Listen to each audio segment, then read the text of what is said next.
Hello. Welcome to FMC trading. तो बात करते हैं क्रूड की। मैंने अभी परसों वीडियो डाला था क्रूड के बारे में कि क्रूड बाय ऑन डिप्स है, 6175 का टारगेट बताया था। ठीक है। तो उस दिन तो मार्केट कोई दिक्कत नहीं थी, सही चल रहा था, ऊपर गया, बॉडी ब्रेकआउट हुआ 1 आवर पे जैसा मैंने वीडियो में बताया था। ठीक है। और जो वाइब्रेशन कैंडल होती है ना, मेरा जो सेटअप है उसमें जो वाइब्रेशन कैंडल का जो मतलब है, वाइब्रेशन का मतलब क्या होता है, जैसे ही अपन उस चीज़ को हाथ लगाते तो मतलब कैंडल उस जगह को जैसे ही उसका हाई और लो टच करती है तो या तो अपना जो सेटअप है जो बनता है, जैसे बाय का बना तो ऊपर ही ऊपर चलेगी, सेल का बना तो नीचे नीचे चलेगी। पर मार्केट ऐसा चलता नहीं, मार्केट जिग जैग चलता है।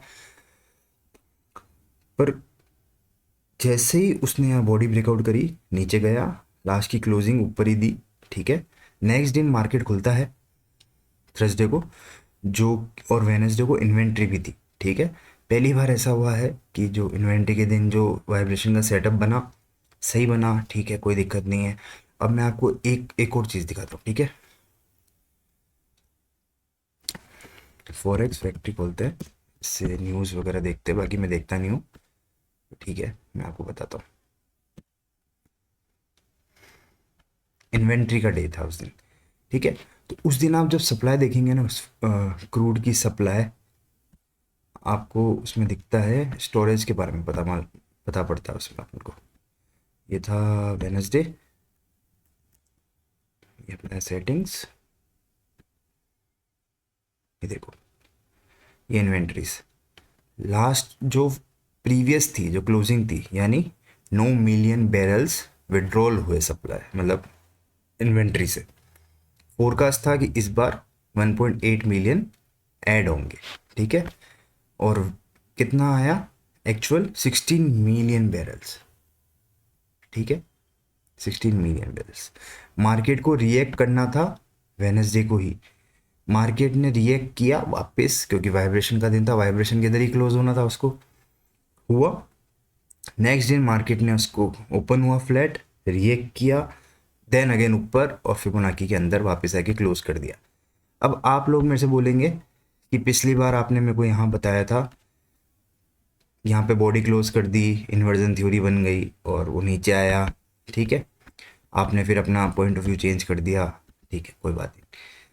अब इसमें ऐसा क्यों नहीं हुआ, मैं एक बताता हूँ। इन्वर्जन थ्योरी दो फॉर्मूला से बनती है। या तो नेक्स्ट दिन मार्केट 1 आवर पे गैप डाउन या गैप अप खुले, फ्लैट नहीं खुलना चाहिए। अगर वो फ्लैट खुल गया तो इन्वर्जन थ्योरी काम नहीं आएगी। ठीक है। और जैसे ही अगले दिन मार्केट ना ही गैप अप खुला ना ही गैप डाउन खुला, और मार्केट फ्लैट खुलते ही नीचे आया, अपना फिबोनाची भी ब्रीच नहीं किया था। और अपने सेटअप की एक खास बात है। ठीक है। खास बात मैं आपको अभी बाद में बताऊंगा, पहले मैं आपको ये बताता हूँ। जो लास्ट अपना वाइब्रेशन कैंडल था, दिस वन। ठीक है। मार्केट ने उसको वापस रेस्पेक्ट करना है, ऐसा नहीं है कि एक बार देखो, अगर मैं इसको देखूं, एग्जैक्ट आया।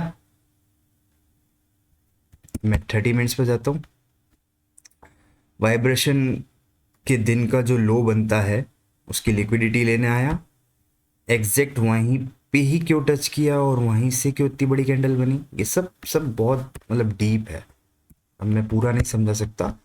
ठीक है। मार्केट आया और ऐसे रिवर्सल आपको बहुत कम मिलेंगे, अगर बाय वन डिप्स का सेटअप नहीं होता तो ऐसा रिवर्सल नहीं होता। अब एक और चीज़ मैं आपको बढ़िया बताता हूँ, आपको मेरे सेटअप की खास बात, जो कि बहुत खास है। मतलब मैंने आपको टारगेट दिया था 6175 का। ठीक है। वो उस टाइम के फिबोनाची के हिसाब से बना था। ठीक है। अब मेरे सेटअप की खास ये बात है कि अगर मैंने बाय ऑन डिप्स बोला है, ठीक है, तो बाय ऑन डिप्स का मतलब है कि वो उस टाइम की फिबोनाची के हिसाब से बना था। अब जैसे ही मैंने पहले जो टारगेट था 6175, अब वो टारगेट चेंज हो गया। मैं आपको टारगेट बताऊंगा कि ये टारगेट अब हो गया है 6419 रुपये का। ये वाइब्रेशन नंबर है। ठीक है। ये बनेगा। ठीक है। अब इतना 250-300 रुपये का बम्प कैसा गया टारगेट में, यही मेरे सेटअप का मजा है। और सेटअप का एक और मज़ा है कि अगर मैं गलत बैठा भी हूँ किसी सेटअप में, ठीक है, अगर जैसे फॉर एग्जांपल मैं गलत बैठा हूँ, मैंने चेक नहीं किया ढंग से और मैं गलत बैठा हुआ हूँ, तो मेरा सेटअप, चाहे मैं गलत बैठा हूँ, वो अगर मेरे अगेंस्ट चला भी गया तो मुझे निकालने ज़रूर आएगा उस जगह से, उस जगह से मुझे निकालने ज़रूर आएगा।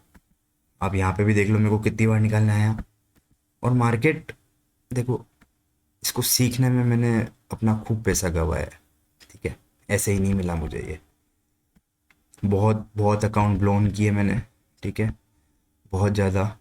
और गोल्ड के बारे में भी एक बताया था, गोल्ड नीचे गया सेम, लिक्विडिटी हमेशा लेने जाता है, ज़रूरी नहीं है मैंने बोला था वहाँ से चल जाएगा, ऐसा कुछ नहीं है। आया और आप देखो इसी जगह पे, इसी के हाई पे ही वाइब्रेट हुआ, क्या मालूम वापस गिर जाए, क्या मालूम बॉडी ब्रेकआउट कर दे फिर गिर जाए, कुछ भी हो सकता है। टारगेट आपको बता दिया था, इसमें टारगेट एक्सटेंड नहीं हुआ है क्योंकि वो इतना नहीं फॉल हुआ, ठीक है। जैसे 161 534 है तो शायद 162 534 आ जाए। पर जो अब क्रूड है ना, क्रूड मज़े आ जाएंगे, क्रूड में मैं आपको कह रहा हूँ, मतलब एक बार तो मैं वापस घबरा गया था कि ये फिर से मेरी बेइज्जती ना कर दे, लिक्विडिटी लेने आया और यहीं पे क्लोज हो जाएगा, तो क्योंकि वीडियो भी मैंने उसी दिन डाला था।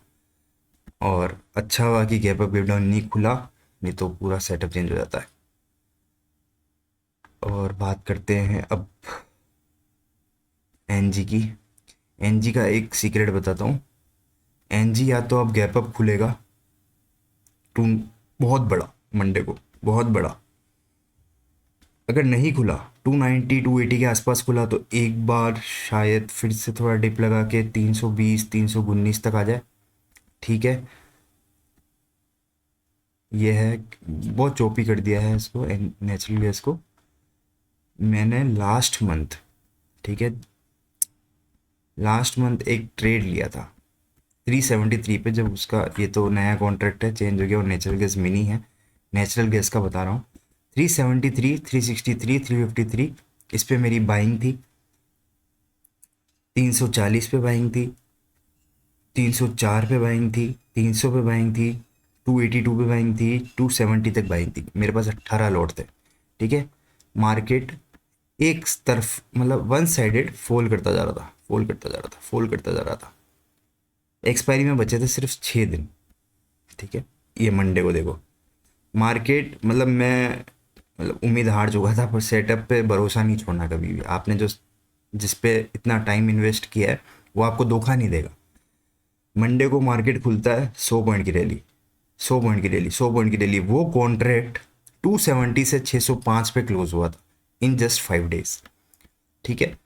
ये पूरा मार्केट चौपी है क्योंकि इसमें फिबोनाची उतना बड़ा नहीं बना, वाइब्रेशन कैंडल नहीं बने, कुछ भी नहीं बना। अब मुझे जो लगता है कि मार्केट अगर खुला तो बहुत बड़ा गैप अप खुलेगा और फिर थोड़ा सा फॉल करेगा। डिपेंड करता है कि मंडे को क्या सेटअप बनता है, कैंडल बनती है, टाइमिंग कैलकुलेशन सारी देखनी पड़ेगी, पर मुझे ऐसा लगता है या तो बहुत बड़ा गैप अप खुलेगा या 280 290 के आसपास खुलेगा, फिर थोड़ा नीचे आएगा, फिर 319 320 जाएगा। देखते हैं मार्केट क्या होता है। हाँ, और एक डिस्क्लेमर मैं ऐड कर देता हूँ, मैं सेबी रजिस्टर्ड नहीं हूँ, ये पॉइंट ऑफ व्यू सारे मेरे पर्सनल है, आप ट्रेड अपने फाइनेंशियल एडवाइज़र से पूछ के ही करें, ठीक है। Thank you so much guys, ये थोड़ा क्विक अपडेट देने के लिए मैं वीडियो बनाया, वैसे मैं इस वीक 2 वीडियो बना चुका हूँ तो मैं और नहीं बनाता। Thank you so much for watching. और एक और बात,